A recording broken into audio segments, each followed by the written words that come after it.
Abstract classes. An abstract class is created through the use of keyword abstract.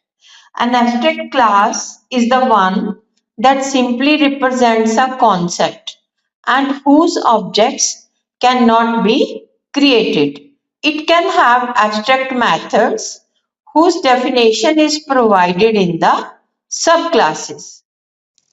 Rules for abstract classes. An abstract class must be declared with keyword abstract. It can have abstract and non-abstract methods. It cannot be instantiated. It can have final methods. It can have constructors and static methods also. In this example, animal is an abstract class with an abstract method make sound and a regular method sleep. The dog class is derived from animal and defines the method make sound. The sleep method is, however, inherited from the animal class.